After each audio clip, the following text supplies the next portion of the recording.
Good evening, everybody, from wherever we are on the planet Earth. I believe we've had a wonderful, wonderful day, size and mass. Thank you so much. We had a wonderful time yesterday.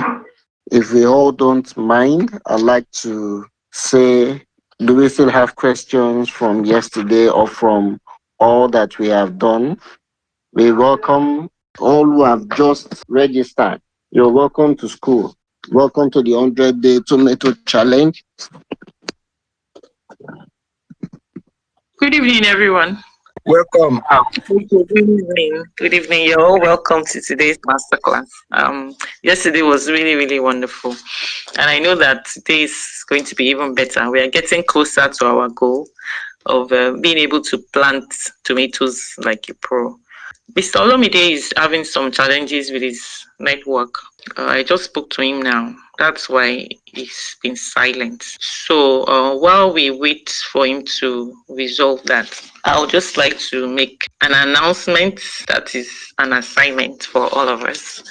And as we all know, assignments help us, to better internalize whatever we have gained or learned.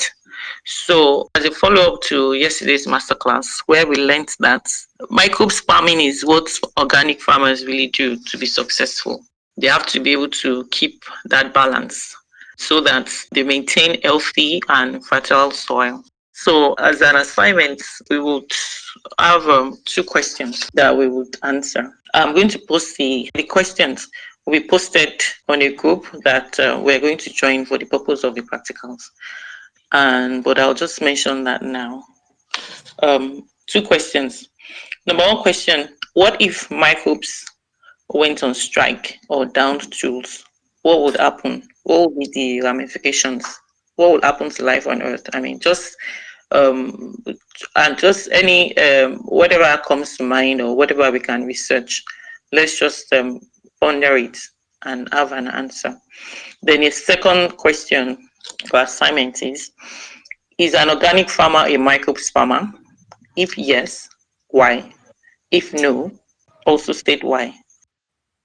Good evening, everyone. Once again, apologies. The network has just been wonderful tonight. I believe we got the two questions that we have from yesterday.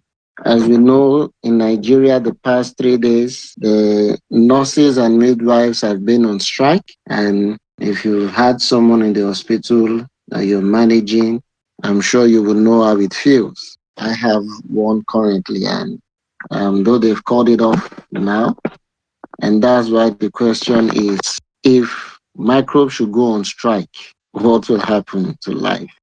A WhatsApp platform link will be sent to us. We are expected to answer it on that platform. That's why it's called a master class. We are expected to also do some findings on our own, and we come together and we all reason together.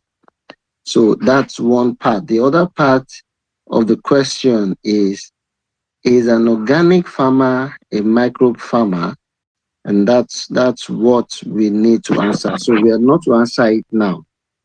We are not to answer, we have to go ponder over it, and then we drop the answers. You can choose to answer via a voice note, or you can drop it in the chat box. That will be on the Compost WhatsApp platform. Now, from yesterday, Mrs. Abosede Adeyemo, you were asking on the compost issue, should you put it in a bucket or just take it outside and dump it on the soil? What we were saying was, since you already have like a pit where you're dumping the materials you're dumping there, let there be a cover. You can use, if you see a zinc roofing sheet, or something that water will not permeate. If you can get these thick polythene bags, some call them spreading sheets. If you just find a way to cover it so that water will not permeate, that's the essence of what we are saying. So we will be interchanging between compost and the course that we are going on. So currently we are on common pests and diseases, and we treated common pests, and um, we saw 2 weeks ago how this pest can be very, very economically important. The word to use is destructive, but often when we use the word destructive, we do not correlate it to the naira and kobo and dollars and pound sterling impact it has on farming. And that's why we are referring to it as the economic importance of this pest. So moving forward today, um, the document, I'm not sure, I know by the time it's sorted out, it will either be dropped on this Telegram platform, or it will be, you would all see it within your dashboard. The document that was promised that shows some bacterial diseases and some fungal diseases, so that we all can go along as we are working on it. So we treated pests upper Friday. We also treated some bacterial diseases, and we did not go into the fungal diseases. So as a sort of recap, can someone tell us two common pests that affect our tomato? Anyone, you can just unmute yourself. And if you want to type in the chat box, please, you can also. Two pests that affect tomato. Aphid and whitefly. Aphid and whitefly. From what we saw, whitefly, awesome. And I mentioned something in particular about whitefly. Who can remember? I think the picture is there. That they stay under the tomato leaves, and people Mhm. tend to fumigate on the top of the tomato leaf. Exactly, exactly. So oftentimes when people spray their fields, whether it's conventional, whether it's organic, um, everybody just sprays on top and it has gone. Because if you carry the sprayer, because of how heavy it is, even if it is the 1 liter sprayer, by the time you are spraying on top and below and your hand starts aching you, there is a tendency to want to, I will do it later. I'll do it later. Tuta absoluta, TUTA absoluta. Early blight is a disease. Good. Thank you so much, sir. It's great. I'm glad that we are all following. So there is a tendency that you might feel, oh, I'm tired. Let me do this later. And that was why we put in those pictures that we put in. That these things you may not know how impactful they are. And that's why I like to mention this today, particularly when you are in the nursery.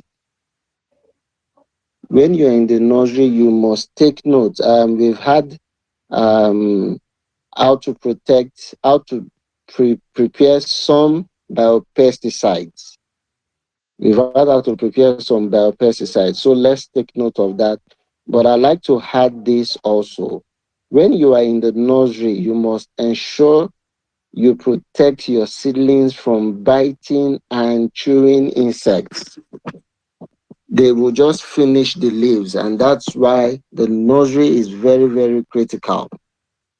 Is very, very critical. So if you are able to have the neem soap, you can spray it on your seedlings. It will prevent the biting and sucking insects from coming on your tomato seedling. It will also even prevent whitefly if you are not doing your nursery in an enclosed place. So we must take note of that. Now we are saying, before we continue, do we have any question from previous classes or something you listened to in any of the modules and you have questions over it? Before I go into major fungal diseases. I have a question, sir. Please go ahead, sir. I want to find out, is it possible, or because somebody was telling me that I can use uh, rice bran, I mean rice husk with aged manure to plant without using soil. I don't know whether is advisable or is possible. In the screen out or open field? In maybe using go bags. The pots. Yes, go bags, like go bags. Yes, it's possible. Okay. It's possible. Okay. Thank you, sir. All right. But then you will have to ensure it is not, it must be incorporated well, and it's not something that is moldy. I hope you get me, sir. Yes, yes, yeah, I got you. Mhm. Yes, so please, you must ensure it does not, it is not moldy by the time you get the rice husk. You must ensure it's dry and all that. So those are things Okay, you must confirm. But you okay, can use it to grow your tomato and it will grow well if you incorporate it okay, well. Yes. okay. Thank you. Yes, nursery team, all that will be taken care of. All that will be taken care of. Do you have any other question before I continue on? Fungal diseases. Good evening, sir. Good evening, ma'am. You talked of incorporating well when you were referring to the rice husk. What do you mean by that, sir? Mixing it together with the manure. Okay. Yes, At what proportions, sir? that's just what incorporating means. At what proportions, sir? You can do 50-50. Some do 70-30. How do I 70 for 7 for the rice husk and then 30 for the manure. the manure? But that means Okay. you already know the nutrients in your manure. Okay. But oftentimes I would just say do 50-50. I will say do 50-50. Okay. Yes, please. Thank you, sir. You're welcome. I have a question too, sir. Please go ahead, ma'am. So that means that shavings, wood shavings, can also Yes. be used with manure in place of rice husk. Mm. I have not used I also, yes, some use it, but I have not used it before. So theoretically it may be possible, but I have not Okay, sir. used it before. But for ugu, sawdust, wood shavings, you can use it. But one of the reasons why rice husk is better is because of the water retention capacity. So it allows it improves the structure, the soil. It becomes a growing media. The rice husk and manure, once it has been incorporated, by incorporation I mean mixing together. So it improves, it gives it a good soil structure. It mimics your normal soil, and it has a good water retention. But wood shavings, I have not used it before. Theoretically, it may be possible, but I have not used it before. So I can also look it up. I can also look it up after now. But you know what? One of the Okay, things sir. we're talking Thank you about, one of very the much, things sir. we're talking, yes, ma'am. One of the things we're also talking about are things that are readily available to us. So if that's what's readily available to you, then we can also look at it. Okay, any more questions, Sorry, please? sir. What about coconut? Cocoa peat. This Sure. yes, cocoa peat. Yes, yes, sure, you can. Sure, you can. So can we have a mixture of cocoa peat with this smooth dust from the sawmill and all that? Will it be effective then? Yes, yes. All right. Cool. Thank you very much, sir. I thought the idea of using the rice husk was to improve the water retention of the soil and to Exactly. also enrich the aeration, make it easier for the Yes. not Yes. rather than use it just That's it. alone without any soil at all. I've always That's it. wondered which proportion it would be best to enrich soil with rice husk. One to Yes, that's three. why you can mix it with manure. You can use it alone without any soil. I understood that now from the first Yeah. question. Yes. Yes. Okay.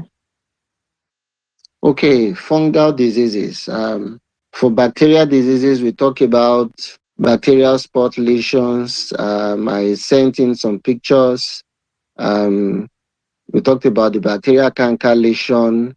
On the insect, we looked at the insect borer, the leaf miner, and all that. Now, on fungal diseases, we spoke about damping off. We touched briefly on it.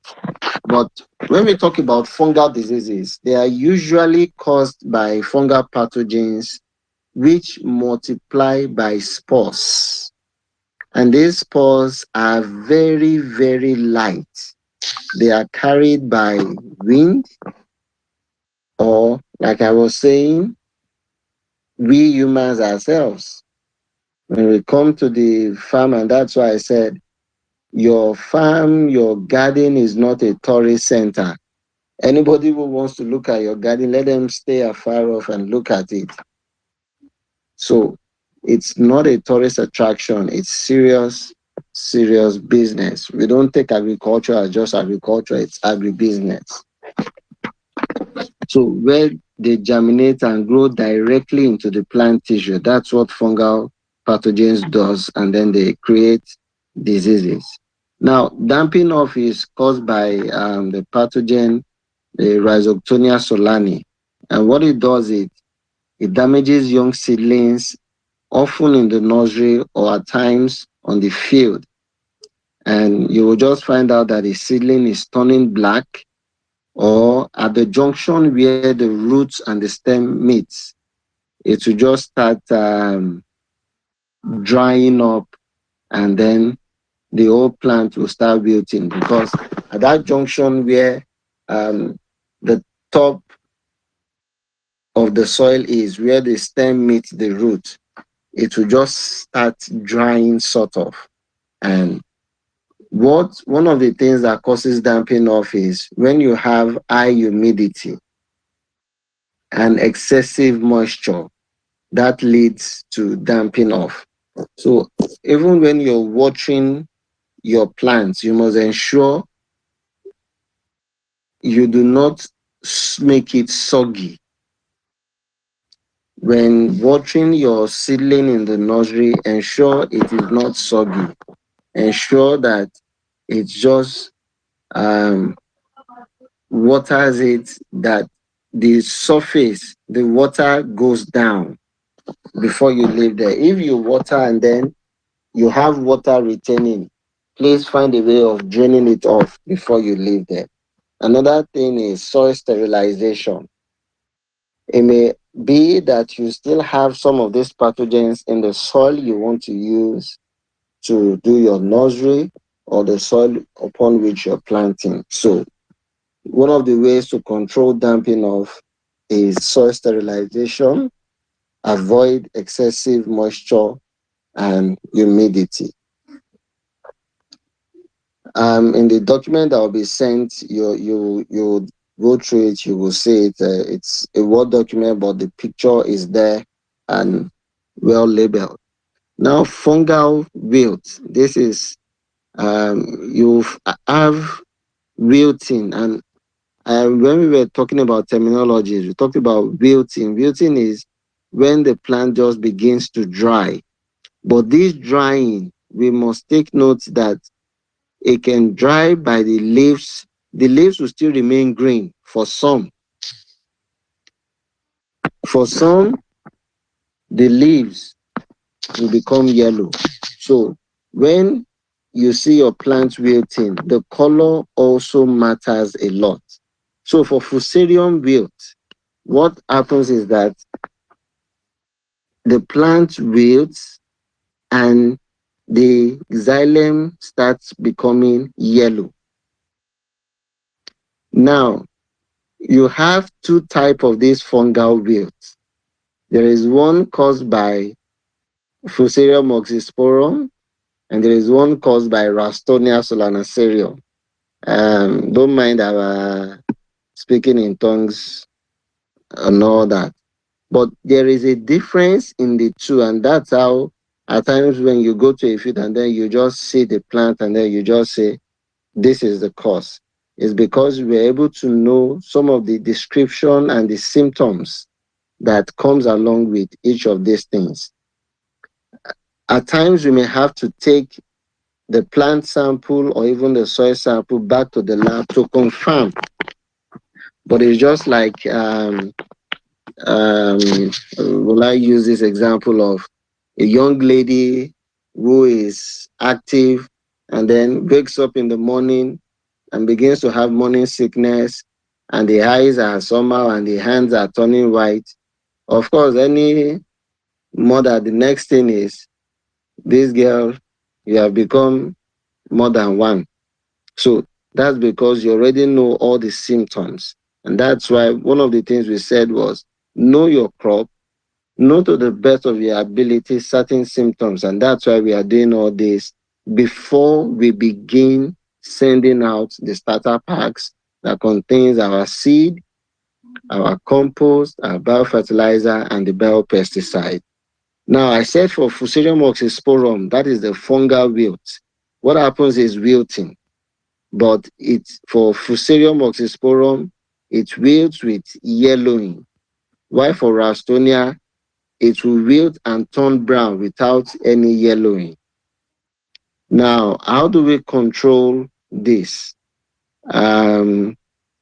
You can do some soil amendment, which we spoke about yesterday when Mr. Saka was speaking at the tail end of the class. Using your biochar charcoal, some of these things are very, very useful.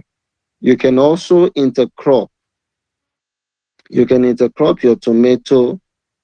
You can also do crop rotation. So if you're going to do organic farming, you cannot do without intercropping and crop rotation. Another major fungal disease, and these are the ones I've seen in my course of work within Southwest, South, is also early blight. Now, this has circular spots and on the leaves and even on mature fruits. That's early blight. Yeah, the picture there. So we'll see the picture there. Early blight, you have circular spots, those black spots on your leaf. That is also due to excessive watering of your plant. And I think that I'll remove that, but I'll leave it. One other thing is, don't choke your plant because you want to increase your plant population. I think I should mention this now. Oftentimes when we get to farms and you meet people, the next thing is, this 70 by 50, 50 by 50 is too much. Let's use 30 by 30.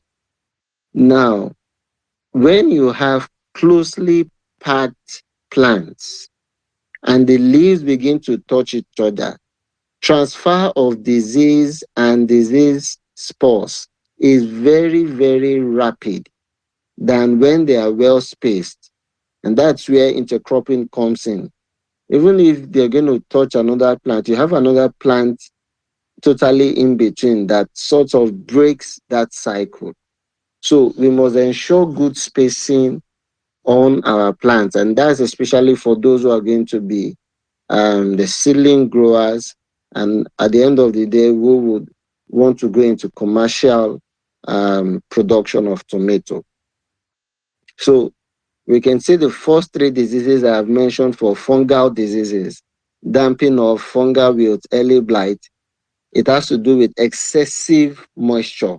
You must do your best to ensure it's not just because I want the plant to have enough moisture and then you overwater it.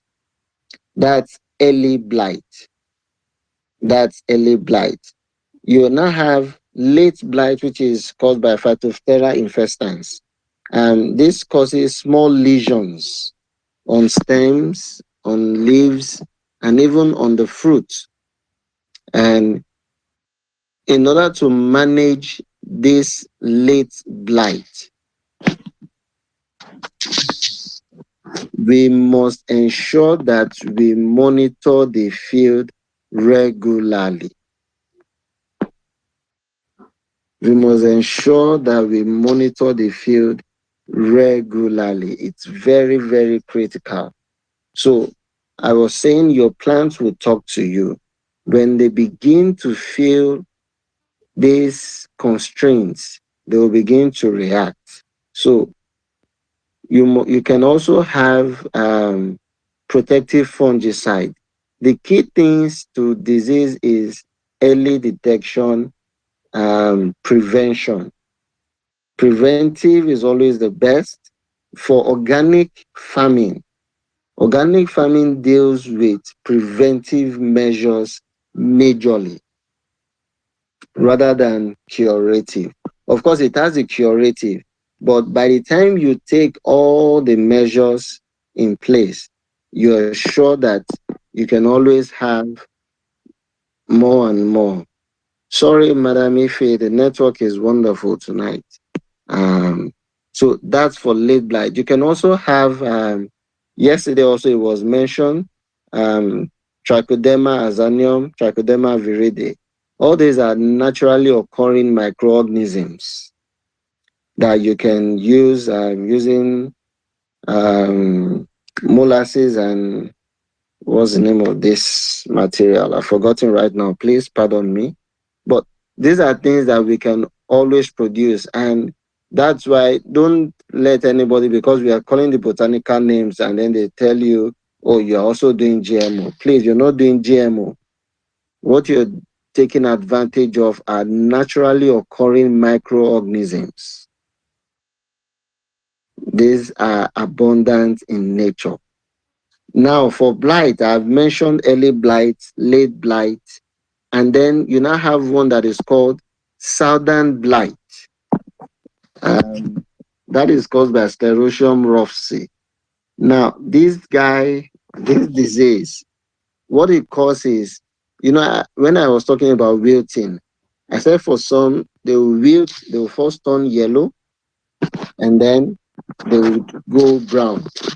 And for the other one, it will just grow. You can see early blight, all those foliage.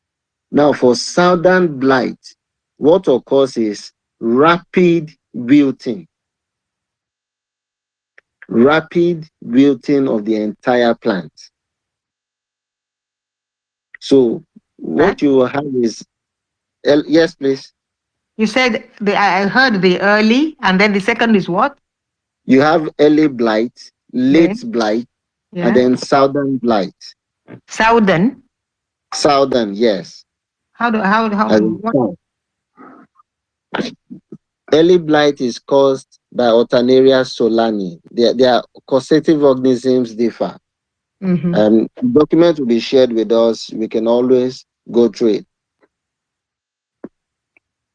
So, late blight is caused by Phytophthora infestans. That causes small lesions. Southern blight is caused by Sclerotium rufsi. That causes rapid wilting of the entire plant. So you can get to a field and then you just see one leaf that is going dry, but it will still be green. It will still be green. And that's very, very critical. Then the next thing, you will just see the whole plant becomes wilted. And by the time you take a closer look at the stem, it will be like it is soaked with water. And before you know what is happening, the stem area that connects with the soil, it will all turn brown. So one of the best way to take care of this also is by crop rotation. One of the best ways to take care of this also is by crop rotation. Fusarium wilt, your plant may be fruiting and the leaves will just turn brown. You will find out the leaf blades may go yellow. Once you have this infestation, harvest the fruits and uproot the plant. That is one thing a farmer would not like to hear, but it is best to uproot your plant. That is the lesion I'm talking about, as we can see on the chat box at the moment. You want to ensure that, yes, the pictures being dropped. There are pictures being dropped on the chat box. On which one? On the Telegram On the or WhatsApp? Telegram. Telegram. Yes, yes. Right here on Telegram. Right here on Telegram. That's southern. The last picture shows you southern blight. It causes Ah. rapid wilting of the entire plant, and then you will now have what appears like spider's web. Some farmers will call it itapun. It will be white just by that junction where the stem connects with the root. So if you, it's a powdery substance. Now this is where it gets interesting. Now this is why I said your field is not a tourist center. Somebody will come to your field and see this white substance on the plant and be like, ah, what's this? And then touch it. Everything you are seeing that is white in this last picture, those are the spores of this pathogen. Those are the spores, Sclerotium rufsi. And once you touch it, you'll be amazed that it will be like powder on your hand, but you have packed like 2,000 to 5,000 spores. And as you're moving along, you know the next thing now, once you want to dust your hand. By dusting your hand, you are now also a vector spreading a disease. So this is why it's important for us. It's not a matter of Jacking Wokwe. No. Anybody that wants to see your field, let them look at it from afar. If they're going to touch a plant, they don't need to touch another plant. Because imagine someone comes to the field and you have only one plant that has southern blight, and they touch this white part. And what's this white thing on this plant? But the moment they touch it, they go to another plant. Oh, look at this plant, it's doing well. They have transferred the spores to it. So these are things we must clearly take note of. At this point, do we have any question, concern, comment?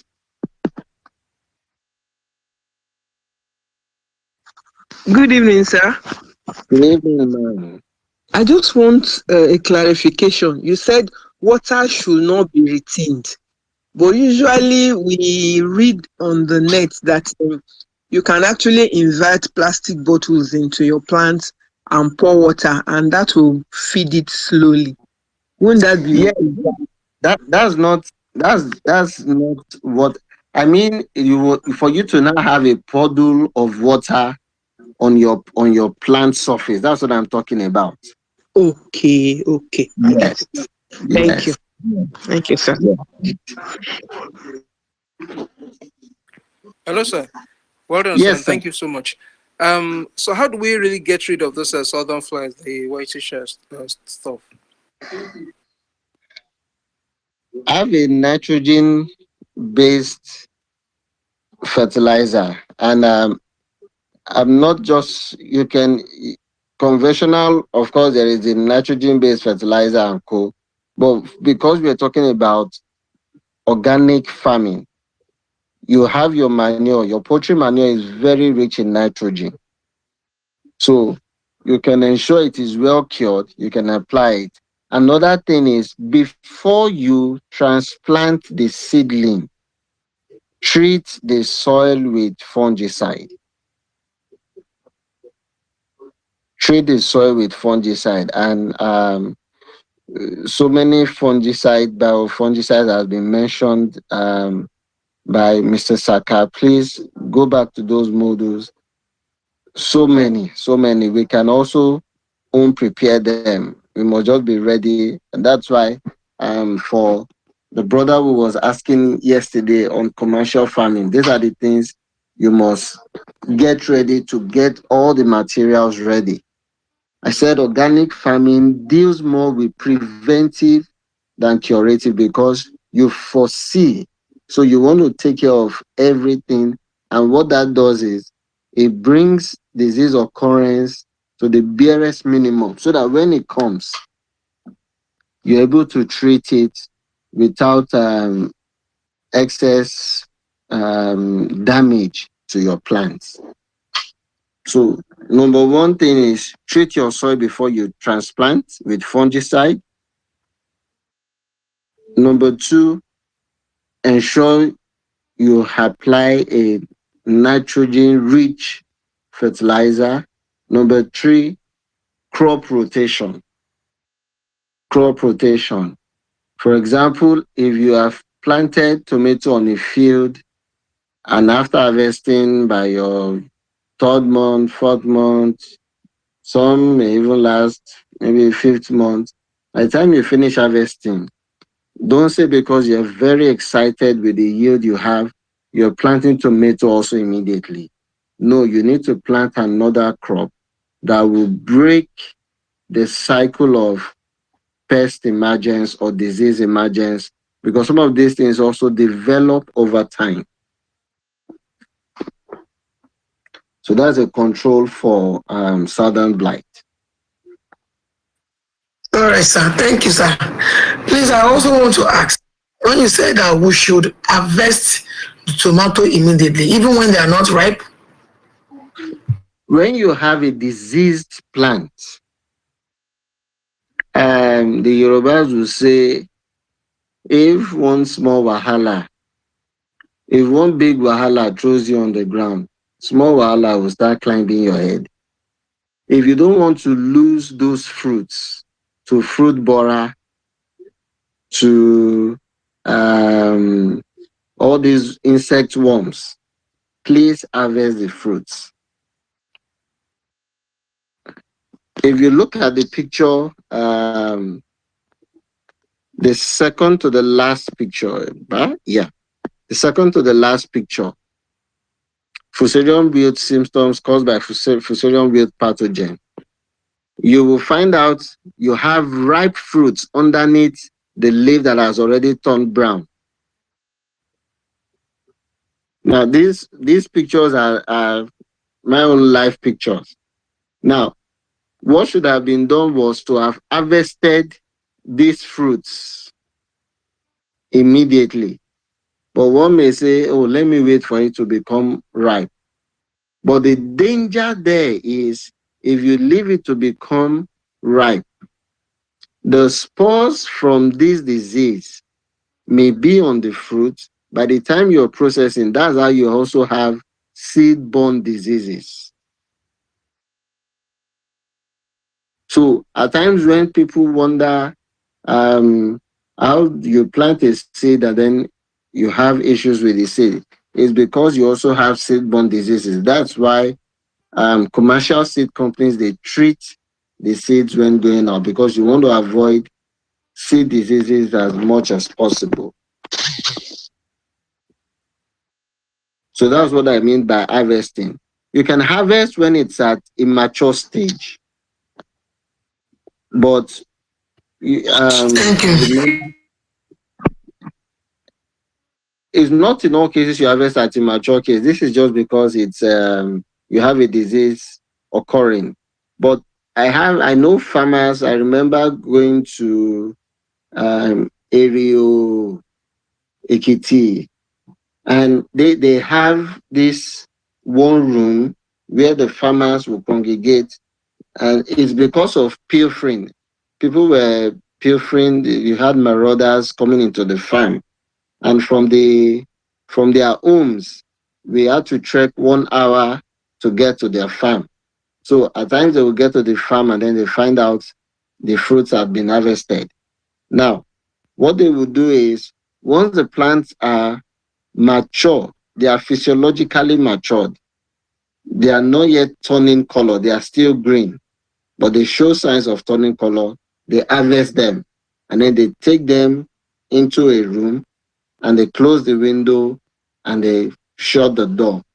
After 4 to 6 days, those fruits are already ripe because of heat by closing the window and all that has occurred on them. So that's what happens. Please, I'd like to inform us that for those who have just joined, we're not here at the beginning. Perhaps Madam Esther will also repeat it, but please permit me to repeat it now. We are having a compost WhatsApp group because we would like to have more of practicals by the time we start the composting practicals. So it's also going to be interactive. We already have an assignment, and the assignment, yes, let me see who follows. So who can tell us the question for our assignment? We have an assignment that we have to drop the answer on the WhatsApp group. Please, can someone help us with the assignment? The first question was, what if microbes went on strike or down tools? What will happen to life? Good. Number two, someone else, someone else, someone else. Number two, our organic farmers. Microbe. Complete it. Are they microbe farmers? Good. Our organic farmers, farmers. If yes, explain. If no, Why? If no, explain. We are not explain. answering today. We are not answering today. This is why it is a master class. We are all expected also to do some little work. So that's our assignment. And we have to drop our answers. You can do a little voice note. You can do you can drop your answers in the chat box. Madam Esther, are you back? Yes, I'm back. Okay, Okay. so Yes, thank you for. Okay, let me just say expatiate briefly. The question, of course, you already all said it. What if microbes went on strike or down tools? What would happen? The different ramifications. For example, what will happen to the human body? What will happen to plants? What will happen to, the composition, life on Earth generally? And then the second one, is an organic farmer a microbes farmer? If yes, why? If no, why? And then the answers will be dropped on the WhatsApp group. You can drop your answer as a voice note, a Word document, a chart. You can even do a YouTube video if you feel like a pro or you want to tell us a lot, and just drop the link. And of course, this is adult education. I mean, nobody is compelled. However, since we're here to learn, assignments is a good way to internalize and to also research. Like, you can even know more than your teachers if you are a good researcher. So I encourage everyone to contribute, no matter how brief. you know and I would like to say that it's like it's saying, a chain is only as strong as its weakest link. All of us are important in this process. Maybe it's something that someone will say that will just trigger out something else in another person and cause a deeper process of internalization. I mean, every for synergy, it's like we're all parts of a human body. Every part is important. You don't say, oh, okay, my I don't know, is there any part of my body that is not important to me? It doesn't matter how, like, um insignificant I think the function may be. I mean, I want every part of my body to be together and to fully function. So I encourage everyone, please be a part of this. And the purpose of that WhatsApp group is so that everyone can be carried along. There's a tendency in Telegram groups, for people just to be absent and they don't even know what is going on. But of course, WhatsApp will always give you notifications and draw you in, and then everyone can be more engaged, because we want everyone should engage in composting. Otherwise, I mean, all of this time, the 100 days will be wasted, because without rich, fertile, healthy soil, I mean, you are not a farmer, you can't farm. And of course, we all want to um, be microbes farmers as well, because we know that microbes are key to that process. So the link to the WhatsApp group is on your dashboard. After this class, you can just go to the dashboard and join. So within the next few days, we expect to see all sorts of answers. I mean, hopefully we can even have funny ones as well, so we can, all relax and laugh. And then within the next few days, or rather before the end of the week, there will be a video, step by step composting video, that would elaborate and illustrate how to set up a kitchen compost bucket, how to fill it up, and all the different things that needs to be done throughout the process until it's fully decomposed. And then there will be also a step by step of a backyard. Backyard compost is just, let me say, around the house compost. It can be anywhere, in the compound, depending on what is convenient to the homeowner. So the garden compost, let me put it that way now, that would also be illustrated step by step, how to set it up and all of that. So that on that WhatsApp group, we can, all have a do as I do thing going on, and everybody must, because our what we expect of everyone is that the 100 seeds should be sowed on the sowing date. By then we will all know enough to do that successfully. And then on the transplant date, we should all transplant as well. We can't transplant without compost, because if you live somewhere that's like how many miles away from the nearest poultry farm, are you going to do that, run helter skelter to get poultry manure? No, especially since rich fertile soil is something that you can create, or should I say build on your own. And the purpose is to have an unending supply, because for us to be going through all of this, it's to break the backbone of tomato scarcity. That means that we will also get into that at some point, how you can have a schedule of sowing, transplanting, planting, such that you will have tomatoes all year round, growing in your garden, or right by you, all year round. And it's not just when it's scarce, when it's like, went as high as 90,000 per basket this year. Yeah, last year I went as high as 150 per basket. Who knows what will happen next year? It's not only when the price is high, but also, particularly, even more important, because of health, for health reasons. Like, I mean, so many things are going on. I listened to a video today where I don't know whether this is correct, because I didn't really think that it should be true. They say that Nigeria is now has the highest incidence of cancer in the world.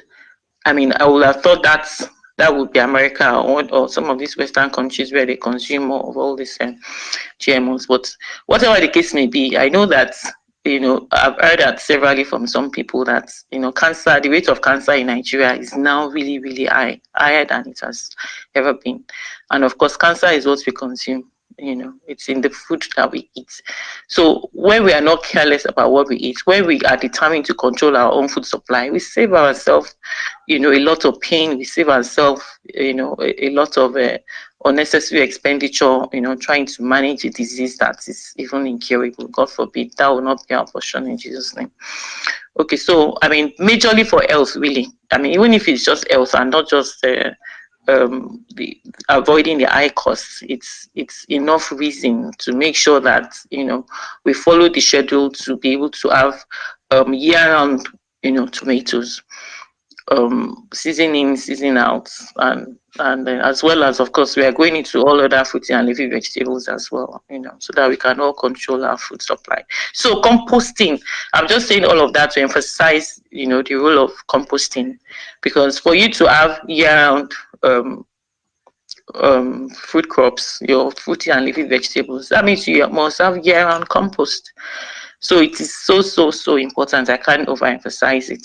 So please, once we are, maybe this evening or tomorrow morning, or as soon as it's convenient, just please go to your dashboard.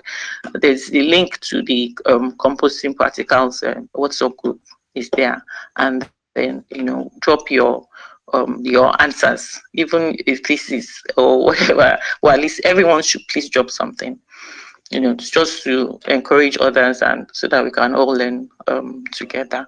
And then finally, within the next few days, or rather within the next 1 week, the video practical step by step will be on your dashboard as well, so that no one will have an excuse not to get going.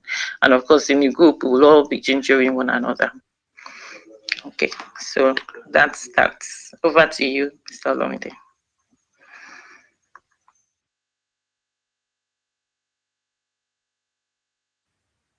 Sorry, can I ask a question? Good evening, all. Go ahead, Okay, sir. yes, please. Okay. I really appreciate the facilitators, Mr. Sakeni and Ma'am Adebayo. My question is, in your summation just now, Madam Adebayo, you mentioned part of what I want to ask, which is you talked about a schedule where people can continue to plant. But my own question is, we are getting a lot of information, especially to first-time farmers or farmers who are not into organic farming. And some of this information might not be digestible readily, if you understand what I mean. So will it be possible for us to have like a chart of to-do list? Okay, get a land, then also the expenses too. Get a land, get compost ready, we do this, so that as we are taking these lectures, we are also preparing. I know you are giving us the information, but at least maybe I just go through the chart and know what I need to do. I don't know if you get what I'm saying. Then also about the cost, it's always good when you want to start a building or a project, you have an idea of how much it will cost you. Because I've had that experience. I tried growing an okra farm, and right now, some of the expenses I didn't plan for it, and it might affect my planting.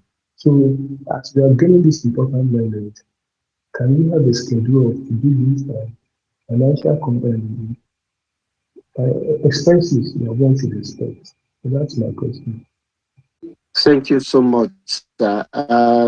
Yes, and one of the next topics is economics of the economics of all this, where we'll be comparing conventional organic farming, the costs, implications of some of these things, and then what you said about the step by that was what was said about the step by step procedure and the materials that will be done. That's what will be shown in the video that hopefully will be put up on or before the end of this week, so that you will know there'll be different methods. And that was why we showed yesterday, whether it's your little home manure you have, whether it's the dongoyaro leaf you have, whether it's the almond, the popularly called fruit, the leaves you have, whether it's Ipsis leaf, whether it's moringa leaf you have, whether it's banana peel, all these things will be critically made available, because just like you said, we said it at the beginning. The little test we did at the beginning showed we have different levels of knowledge about this, and also different levels of experience and different levels of exposure. And that's why we said it's a time to learn, unlearn, and relearn. And that's why when we are asked, when we get assignments, part of it is there may be a practice that you are doing. One of the problems African agriculture has always had is lack of information flow. Lack of information flow. If what we know today, this information had been out there the past 30 years, I tell you, we won't be depending on chemical pesticides and fertilizers this much. But because this information were not out there, and that's what has caused all this that we are now hearing. I'll give you a good example. It may not be in the field of agriculture. There was a time All we were told was just go and get baby food, baby formula, baby this. Now, what are they saying? Exclusive breastfeeding. Meanwhile, it was exclusive breastfeeding we were always doing. So we must be able to pass on knowledge from one to another. That's why we need to share information. It's a community. You will hear Madam Esther saying it. He said, hello, community. We are a community and we are building this community. And that's why we are saying, please tell a friend to tell a friend. If we have 10 people, and don't also say, I'm adding this. I believe, Sir Temitayo, I believe I have answered your question. Don't also say, where will I sell to?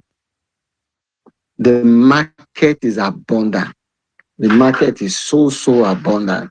You have people in the church you attend. You have people in your environment.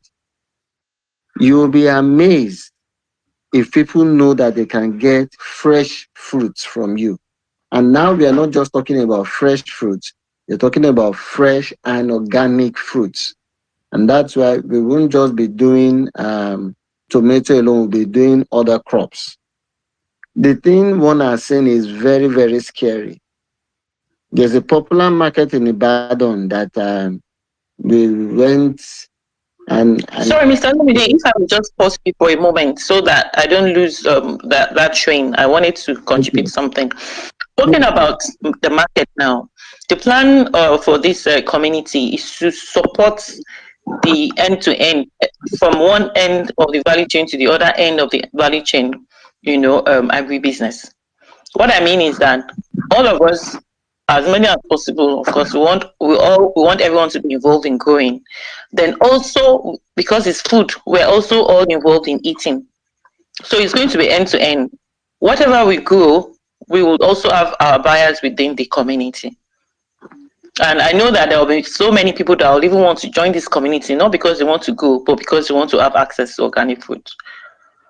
And we are going to build a very robust e-commerce such that even outside of the country, people would be drawn to our community because they know that we have so many growers, and they also want to be part of the learning process as well as also be consumers.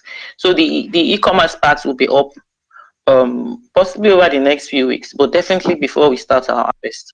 So as many of us as intend to go the whole org and be very conscientious about doing their 100 planting their 100 plants, you can be sure that there will be more than enough demand. No matter what it is. Even by the time we do the ugu, the same thing as well. I'm even hoping that for as many of us as would get involved in the ugu, we may even start processing for exports as well. You know, so it's going to be an end-to-end value chain. It's a community that will support agriculture from end to end. Okay, sorry, Mr. Olomide, you can go on. I just wanted to pause and that. I really love that, and I think that that sums it. That sums it all up. We should. Okay, thank you very much for the and speaking for myself and maybe for everybody, we look forward to all of this. But okay, as of now, since I've joined the program, the training and the community, is there, I know you give us all of the information we need, and very soon video will be available and so many other things. But as a participant, is there any like homework or written form that I can always fall back to? Okay, I need to start my compost today because apart from this thing, I've not done anything. Apart from this thing, I'm following. I've not done it, so I don't want to miss out. Like you're talking about, once you give us seeds now, our compost should be ready. So all those to do lists, can all of us have like um, maybe I don't know, maybe a Oh, chat have or you this. checked your dashboard? The recordings for the previous classes are there, and that's why we Okay, always say that please go to your dashboard, listen again to the modules. Um, Also watch some of the videos that are already there. listen, and then if you have questions, um, take your notes, and then you can always, because we know not everybody will have that time, but you can listen to it on the go. You can listen to it on the go. So if you would please go to your dashboard and listen to the previous modules, I think that would be a good starting point. We just wanted to ensure that we have good information down before this starter packs get to our hands, so that we, irrespective of our previous knowledge, we are all starting and then we are moving together. And if anybody has any issue whatsoever, they speak up, we attend to it, and then we keep moving, and we keep moving like that. Mm. All right. Thank you. Yes, sir. Yes, sir. But you can always feel free to reach out should you have any other complaint. I believe we can bring this to a close tonight. If we don't have any other, it's 9:23 already. Excuse me, please. Yes, I, ma'am. I would like some clarification. On the first is a solution or control to fungal infections and all. You said intercropping with the Yes. tomato. I'm not quite clear what that is. And then the second one, we are going to have 100 seeds. Suppose we don't have enough space to plant all that. Can we be planting in like batches? Thank you. Yes, you can. Yes, if you don't have enough space, you can always plant in batches. Yes, you can. Okay. Um, Then the intercrop. then intercropping. If you have a large field, you can always intercrop with cassava, um, even maize, cereal. You can always intercrop with your tomato. Okay. Thank you. Yes, yes, Please, ma'am. sir, I have a question. Carry on, man. I don't have a large space. I plant in bags. So can I You can also, alternate my pepper with tomatoes? As in, yes, you can. Yes, you can. all right. All right. Yes, ma'am. Thank you, sir. Yes. So thank you, everyone. Say tomato. Say Abundant. Stay abundant. thank you all. If there is any other information we need to pass immediately, we'll send it to your dashboard or send it on the Telegram platform. Do have yourself a wonderful night rest. God bless you. I'm out. Wish you the Keep same. thanks, Thanks for everybody. your Thank time. you very much. Good night.